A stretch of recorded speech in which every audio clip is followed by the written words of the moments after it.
Hi, it's Norman here. Are you ready for today's Bible story? Let's pick up where we left off. Okay, God had rescued the Israelites from Egypt, and they escaped into the wilderness. God was leading them to a very special place called the Promised Land. Moses sent spies into the Promised Land to see what it was like. But what did they find? Let's watch and find out.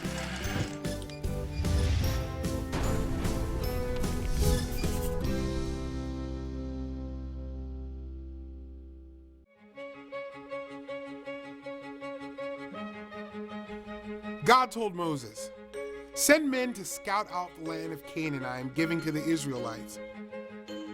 Moses said to the men, "Be courageous."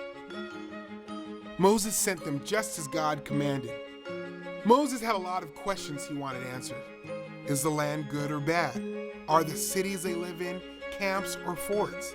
Is the land fertile or unproductive? Are there trees in it or not? So the men went and scouted out the land. They traveled around the land for 40 days. When they were in the valley, they cut down a cluster of grapes and carried it on a pole. Then they went back to Moses, Aaron, and the Israelites community. They reported to Moses, "We went into the land where you sent us. Indeed, it is flowing with milk and honey. However, the people in the land are strong, and the cities they live in are large and fortified. We saw groups of people living in the land and along the sea." Caleb, one of the spies sent to scout out the land, said, "We must go up and take possession of the land. We can certainly conquer it with God's help." The other men disagreed. "We can't go up against the people. They are stronger than we are. We look like grasshoppers compared to them." All of the Israelites started crying, and they cried all night. They thought Moses and Aaron had brought them to Canaan to die. They said, "Let's appoint a new leader and go back to Egypt." Joshua and Caleb, who were among those who scouted out the land, tore their clothes and said to the Israelite community, "The land we passed through and explored is extremely good land. If the Lord is pleased with us, He will give it to us. Don't be afraid of the people living in the land. God is with us." God asked Moses, "How long will these people not trust me?"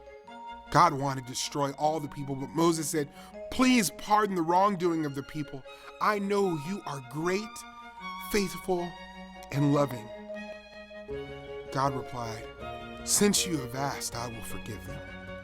But none of them who despise me will live to see the promised land of Canaan." Since Caleb and Joshua had followed God completely, God decided to let them enter the promised land. Out of all the spies who went to scout out the land, all of them died except for Joshua and Caleb. Even though Joshua was not perfect, he lived a life of obedience to God.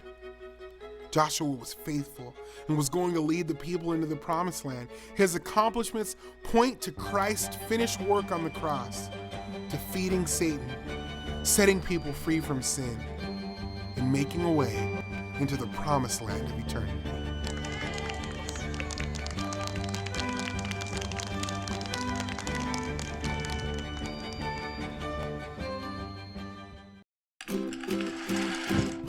Sin has a price, but God forgives when people seek forgiveness.